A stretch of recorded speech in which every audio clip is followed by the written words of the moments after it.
So, Warcraft's lore kind of sucks. Yeah, trying a new format this time, so let's see how it goes.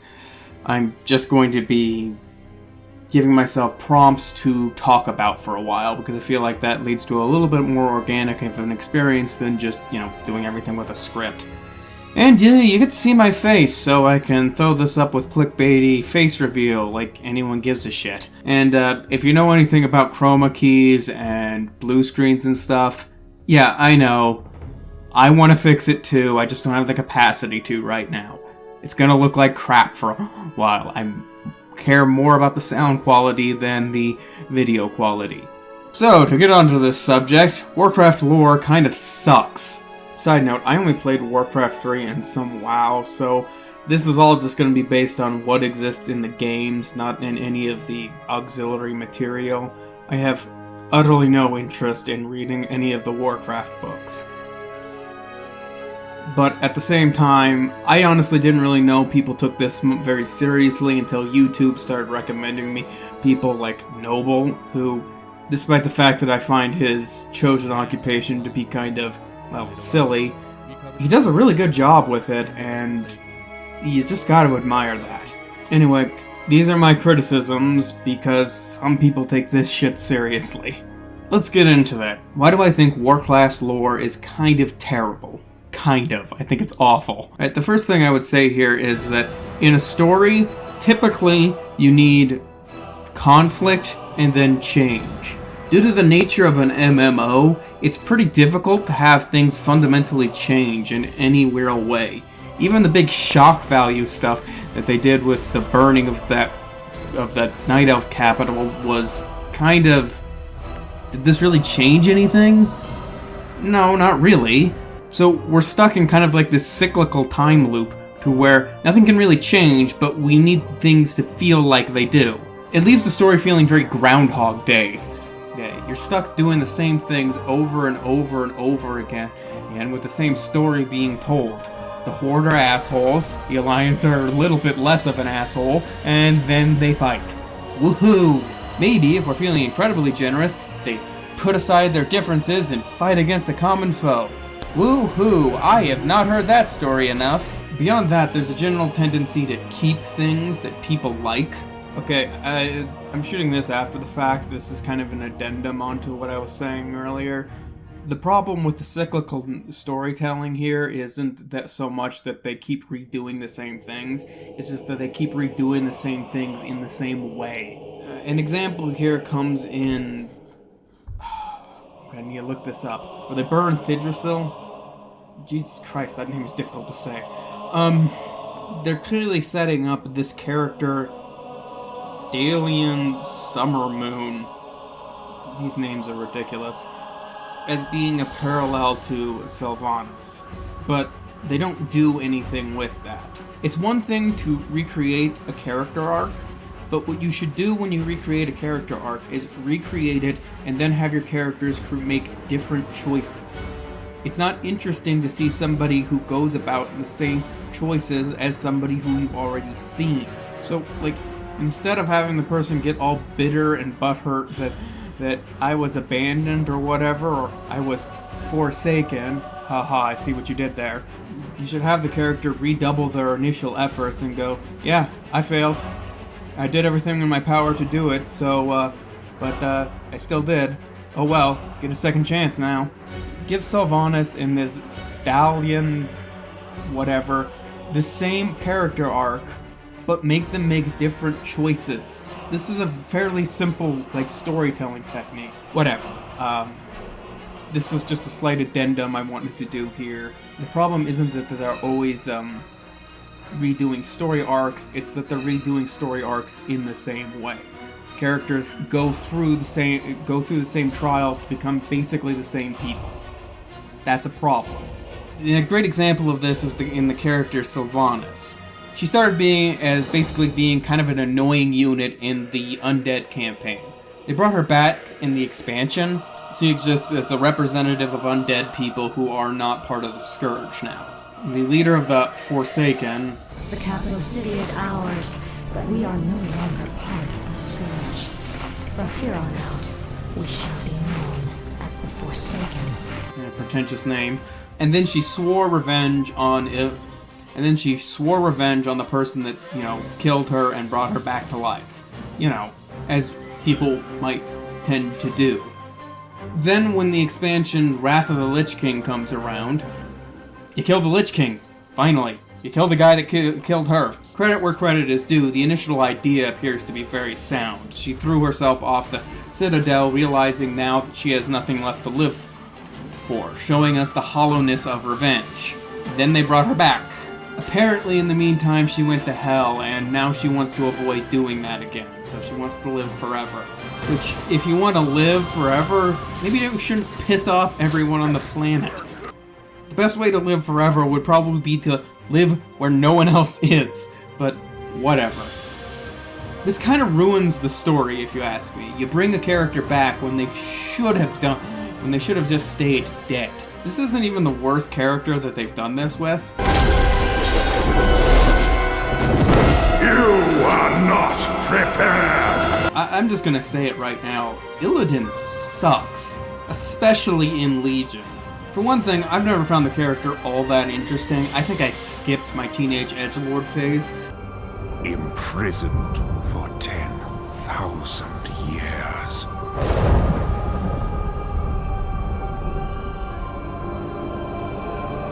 Banished from my own homeland.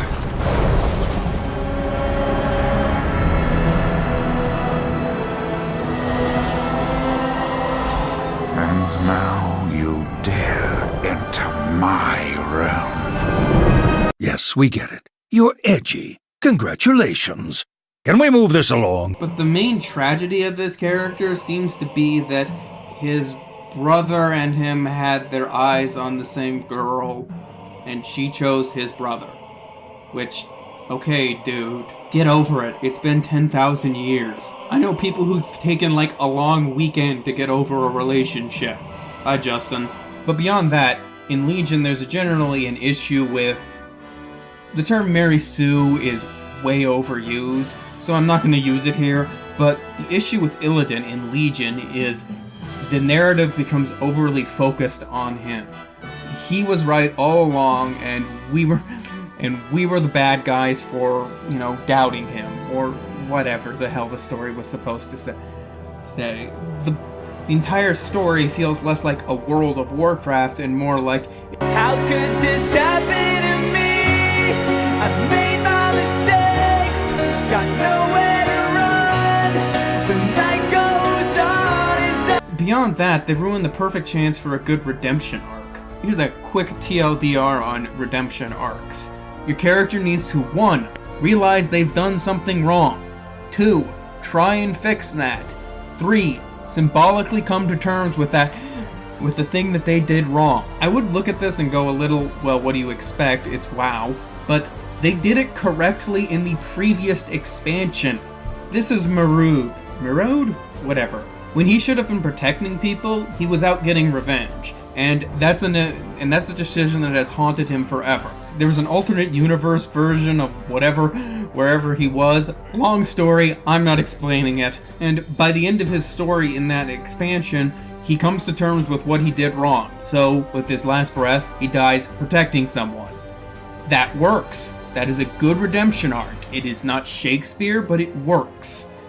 Consequently, in the subsequent expansion, which I can't believe I'm saying something good happened in Battle for Azeroth, but holy shit, you had Jaina, who at some point betrayed her family for peace with the Horde, only to realize that that's not really an option. This leads to the character coming back to her home, where they freaking hate her, and going, yeah, you have every right to hate me, I did something wrong. Illidan had no such redemption arc.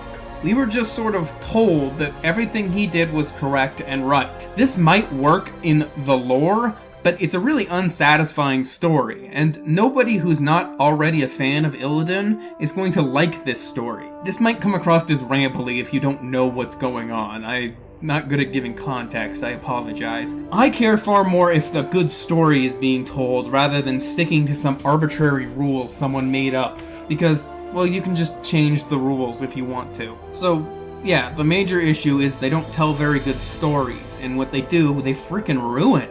But there are some problems with the world building in this, despite the fact that they spend forever talking about minute details that don't really matter. I frankly don't need to know where the origin of the elves are. I would have been perfectly happy not knowing they came from trolls, ever. I didn't need to know that. It has no bearing on the story, it has no bearing on the plot, it doesn't meaningfully expand the world in any meaningful way. But what might expand the world is if you didn't make all your races come across as... they're not quite at the level of a race of hats, but they're close. Alright, for those who don't know what a race of hats is, it's a trope that comes up commonly in fantasy and sci-fi, where an entire culture will be defined by one characteristic. These are the nature-loving tree people, these are the strong, honorable warrior types, these are the savage, brutish types, everyone in this culture wears a particular hat. That's where it gets its name. It just means that everyone in a culture is boiled down to one simple characteristic that everyone has. And I don't think World of Warcraft is big on that level, but it's so close that it's hard to distinguish at times. Beyond that, I kind of wish some races even had a hat. The major problem I've always had with the Blood Elves is they're just humans who are pretty and have green eyes. Besides, isn't it weird that every time an elf comes into contact with a new form of magic, they kind of split off? Elves appear to be like ants in this universe. You go 50 miles away and they're a completely different subspecies. But whatever, the Blood Elves just act like humans would, which I guess is fine if that's the only way you can make them interesting, but I mean, to give some respect to the WoW writing team, the Night Elves do feel like they're actually copies of Lord of the Ring elves, compared to the copy of Dungeons & Dragons elves that we so commonly see. And that's a nice change of pace, but that's at least something. There's a problem with a race of hats in these games. You got the goblins that are just, communist propaganda, basically. You got the gnomes, which are silly, funny, comedic relief. You got the dwarves, which are just the stout, fighty type, and I literally don't know anything else about them. I feel like the dwarven foreign policy is similar to that of Australia. For those who don't know, Australia's foreign policy is they do what the US tells them to. You get the humans, who are the only people who actually seem to be able to have multiple personalities. It's amazing. Their hat seems to be, we can actually be people. Now, this next part is basically things that I'm like, I don't know if this is intentional. If this was on purpose, this was good, but I don't think this was on purpose. I'm going to say that this next part is is the closest thing I'm going to get to praise here, in which I go, I mean, there's an idea there. Let me explain. In storytelling, you'll sometimes have the same situation put upon the protagonist as you do the antagonist, and this is meant to draw a comparison between the two. This is how this person acts. Abandon your post! Please pray for your lives! This is how this person acts. Too few have come. We cannot defeat the armies of Mordor. No. We cannot. But we will meet them in battle nonetheless. The protagonist is usually the one that acts in the more healthy way, in the way that the writer feels is the better way. There are comparisons you can make about this in WoW. I just don't know if any of these are intentional. In Legion, we got the Nightborn intro. They're just like a subspecies of Night Elf who apparently locked themselves away in the first Legion attack, which, okay guys. And when they came back, they ended up being, bad guys for one of the raid tiers. Alright, fine, and you're helping a resistance movement within their ranks, so they're not all bad people, obviously, but apparently this comment... Arcanist Thalyssra, I remember where your order stood in the War of the Ancients. How do we know you won't betray us and become the next Elisand, the next Ajara? Made them join the Horde in the subsequent expansion. I guess Tyranda's job is just to say harsh truths that people don't like hearing, because she's not fucking wrong there. They don't know if they can trust you. You're supposed to take responsibility for your actions, even if you aren't necessarily at fault. If you compare this to how the Night Elves, the same people that they're pissed off at, reacted when they found out that the Worgen were cursing the Gilneans. Jesus Christ, this makes no sense if you know nothing about the lore, I know. But by some accident, by some accident of Night Elf creation, they were turning human kingdom into werewolves, which, I mean, it could be worse things ever, right? But their immediate response was, oh yeah, we gotta take responsibility for this. We gotta help these people, we'll give them a home, we'll help them try and reclaim their homeland, yada yada yada. This shows the difference between these two peoples. One takes responsibility for their actions, even if it isn't their fault, and the other shifts blame, doesn't take responsibility, and it leads to even worse results. I don't think any of this was an intentional comparison, though. I think we're supposed to say, oh, well, the Nightborn here have a point. No, they don't. Brock, am I a bad person? The hell just happened? Am I, Brock?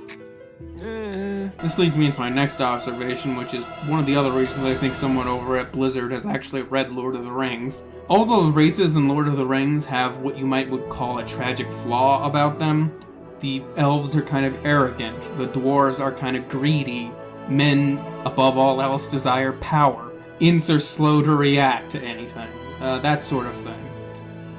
Do you know what the orc one is? It doesn't come up much in the movies, so you'd actually have to have read the books.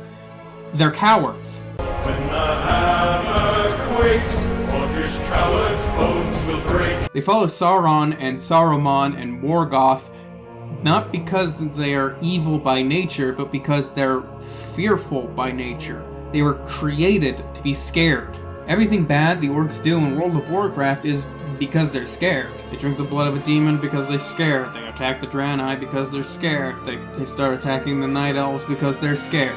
So, they actually keep that same basic flaw that they've had since Lord of the Rings, which is nice.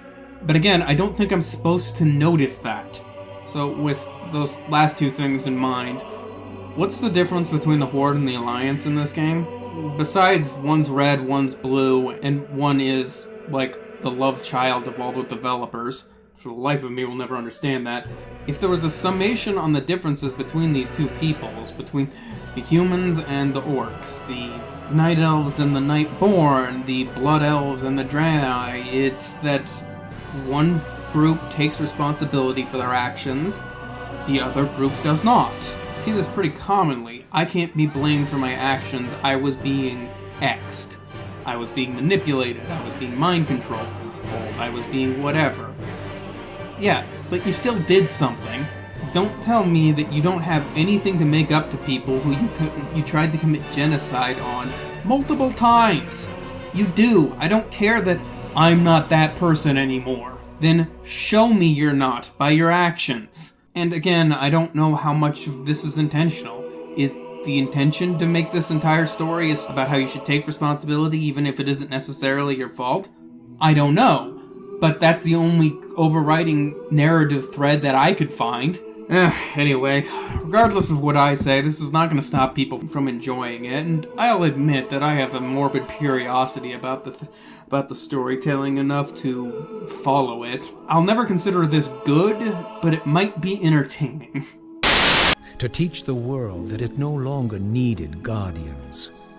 The hope for future generations.